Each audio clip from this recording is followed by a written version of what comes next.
Si tu es chrétien depuis 5 ans et que tu viens et que tu entends la parole de Dieu et que tu ne la mets pas en pratique, ça ne t'a servi à rien, tu es dans le même état que ton voisin qui n'est jamais venu ici, qui ne sait rien de la parole de Dieu. Amen. Amen. Donc écouter, c'est bien et c'est nécessaire. Être instruit, c'est bien et c'est nécessaire. Si tu le mets en pratique. Amen. Sinon, non seulement ça sert à rien, mais c'est mauvais pour toi. Car tu as une responsabilité. Car la Bible dit, celui qui sait faire le bien mais qui ne le fait pas, commet un péché. Amen. Celui qui ne sait pas faire le bien et qui ne le fait pas, c'est une chose. Mais si tu sais faire le bien et tu ne le fais pas, ça devient un péché. Amen. Amen. Gloire à Dieu. Amen.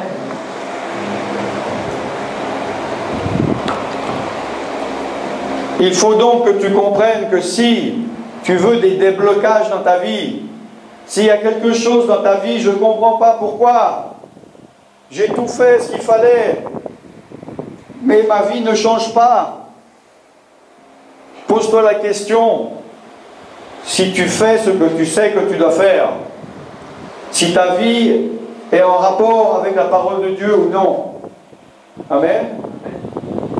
Et tu verras, si tu mets en pratique, si tu dis essaye, si tu dis j'essaye, je vais changer les choses dans la pratique,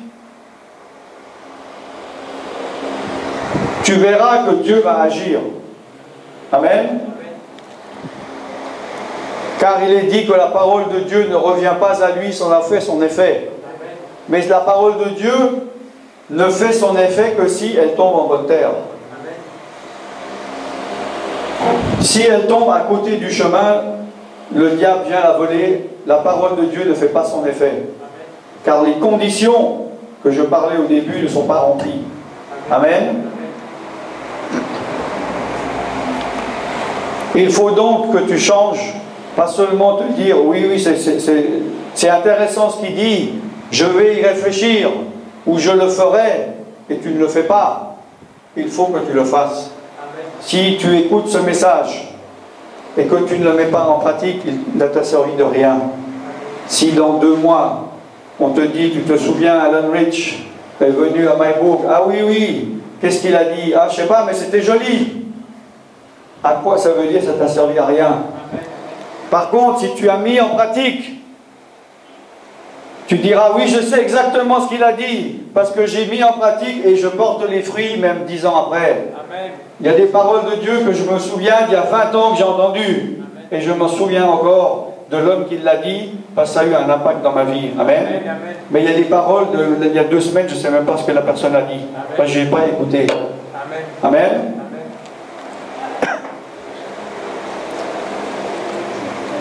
Tu as une responsabilité par rapport à toi-même, mais aussi par rapport à ta famille, mais aussi par rapport aux non-convertis et par rapport à Dieu. Tu as une responsabilité. Dieu ne donne pas tout, les bénédictions, pour que ça reste en toi. La finalité, ce n'est pas toi. La finalité, c'est Dieu. Amen. Les bénédictions que Dieu envoie en toi, elles doivent repartir à Dieu. Amen. Mais si Dieu te donne une bénédiction et que tu la gardes pour toi, il voit que tu ne mérites pas, parce que tu ne sais pas quoi en faire. Amen. Si tu donnes à un petit enfant quelque chose qui casse, tu lui donnes un jeu, où tu lui dis regarde la télévision, et parce qu'il est trop jeune, il la casse, tu vas dire il est trop jeune, j'arrête de lui donner des choses, j'attends qu'il soit grand. Amen. Amen. Et il y a des personnes, des chrétiens, c'est à cause de ça qu'il y a des blocages. Ils se disent Dieu, pourquoi tu ne réponds pas? C'est pour ça qu'il ne te répond pas. C'est parce qu'il sait que s'il te donne quelque chose, tu ne vas pas savoir quoi en faire, tu vas faire la mauvaise chose avec. Amen. Amen. Il faut que tu grandisses en connaissance, c'est nécessaire. La Bible dit, mon peuple périt par faute de connaissance. mais il faut que tu mettes en pratique. Amen.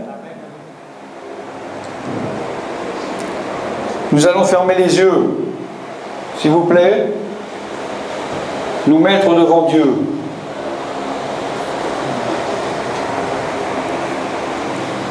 Et j'aimerais que tu parles à ton Dieu.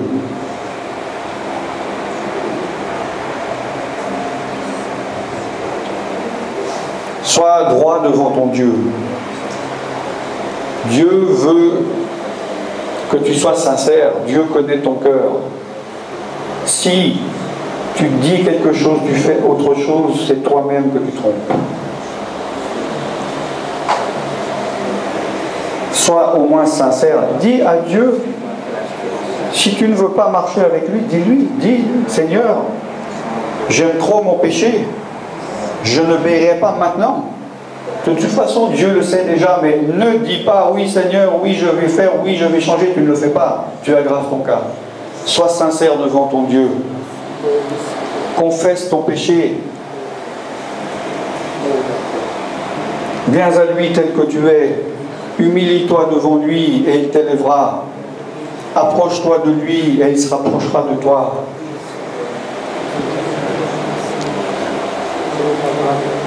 Il t'attend, il t'aime. Toi, tu te dis, pourquoi mon Dieu est-il si éloigné de moi? Ne me voit-il pas? Ne m'entend-il pas? N'entend-il pas mes cris, mes supplications? Mais Dieu te voit et lui, il souffre de te voir loin, car ce n'est pas lui qui s'est éloigné de toi, c'est toi qui s'est éloigné de lui. Et si toi tu souffres, que Dieu soit loin de toi, lui aussi souffre que tu sois loin de lui, car tu es son enfant. Et il est triste quand tu es en dehors de la maison. Il est triste quand tu passes plus de temps dans la maison de ton voisin que chez lui.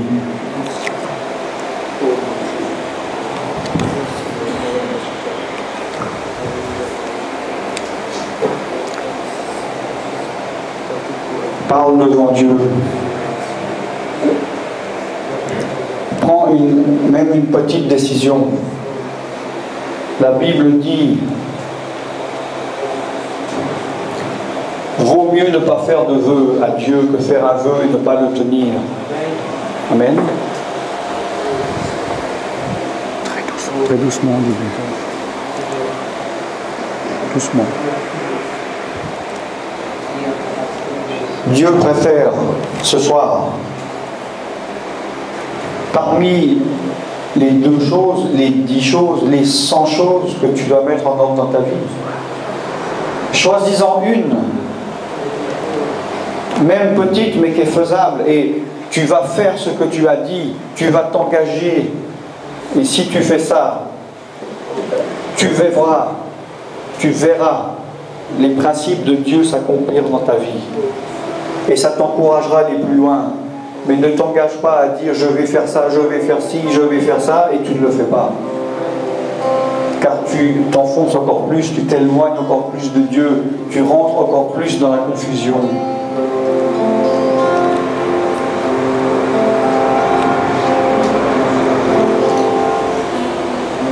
Parle devant ton Dieu, exprime-toi devant ton Dieu, répands ton cœur devant ton Dieu, comme Anne qui ne pouvait pas enfanter et qui souffrait et qui ne pouvait même pas en parler à son mari, qui avait une souffrance qui était en elle et qui ne savait pas à qui parler, jusqu'au jour où elle est venue au temple de Dieu répandre son âme et crier et pleurer à l'Éternel de tout son cœur, au point où le sacrificateur croyait qu'elle avait bu. Mais le sacrificateur a dit, parce que tu as ouvert ta bouche, tu as répandu ton âme devant l'Éternel, il a entendu ta prière. Amen. Ouvre ta bouche devant ton Dieu. Ouvre la bouche devant ton Dieu. Ne reste pas bouche bée. Fais le sacrifice que ton Dieu te demande, des sacrifices de louange. D'abord, tu lui demandes pardon, tu confesses tes péchés, tu t'en détournes. Ensuite, justifié par le sang de Jésus, tu rentres dans sa présence, aspergé du sang de Jésus-Christ et justifié, et tu le loues, car c'est le sacrifice qu'il te demande, c'est le culte véritable qu'il te demande. Que personne ne rentre dans le temple de Dieu sans un sacrifice de bonne odeur, des louanges et de l'adoration.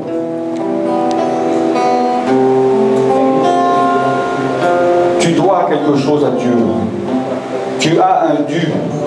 Tu as une dette envers ton Dieu.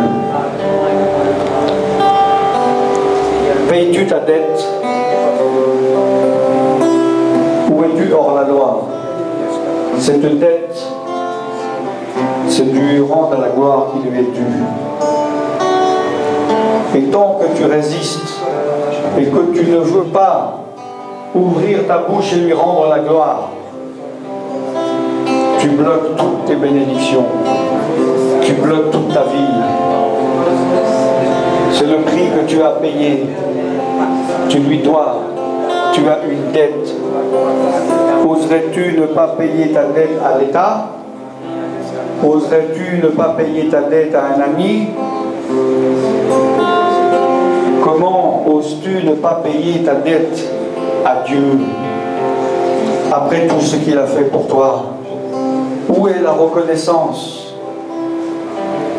Dieu est-il triste de te voir, de se dire mais j'ai tant fait pour mon enfant et il ne se comprend pas, il ne sait toujours pas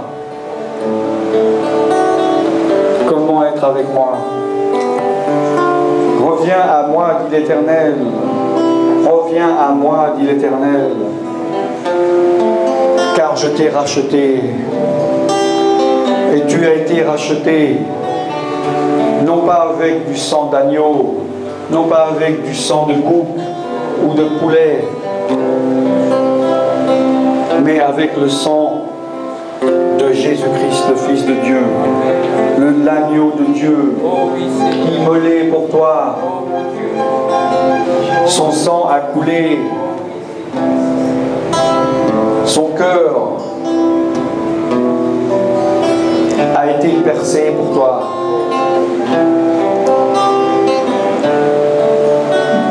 Ne continue pas à crucifier Jésus en le faisant souffrir, en le faisant payer. L'agneau sur le trône, à qui tu dois la gloire, à qui tu devras confesser de ta bouche, de gré ou de force, qu'il est Seigneur, et que tu devras t'agenouiller et plier genoux de gré ou de force. Tu as meilleur temps de le faire par ta propre volonté, car un jour, si c'est Dieu qui doit te faire prononcer cette phrase ou te faire agenouiller, ça sera autre chose.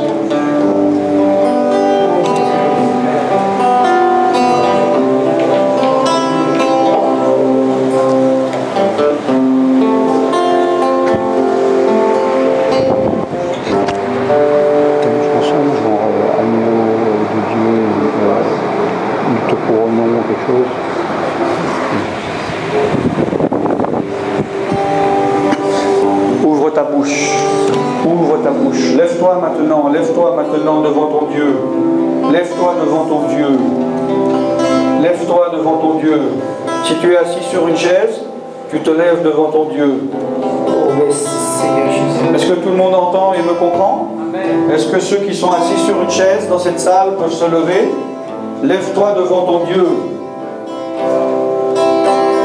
Je veux que ma vie soit remplie. Alléluia. Je veux que ma vie soit remplie. Je veux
physique. Si tu veux venir devant, avance pour que nous prions pour toi. Si tu as fait un pas, que tu as pris une décision devant ton Dieu, et que tu as quelque chose à demander à ton Dieu, une bénédiction tu veux faire, montrer à ton Dieu que tu as pris une décision pour lui, avance-toi et nous allons prier pour toi. Si tu as besoin de guérison physique, si tu as besoin d'une délivrance, si tu as besoin de quelque chose dans ta vie, que tu ailles plus loin avec lui, si tu veux te consacrer plus, la porte est ouverte. C'est toi devant ton Dieu. Vaut mieux ne pas avancer. Si tu n'as pas pris la décision, c'est plus sage. Si tu veux la bénédiction, la porte est ouverte. On va faire une dernière chanson. Pendant cette chanson, si tu veux t'approcher, tu t'approches et nous allons prier pour toi.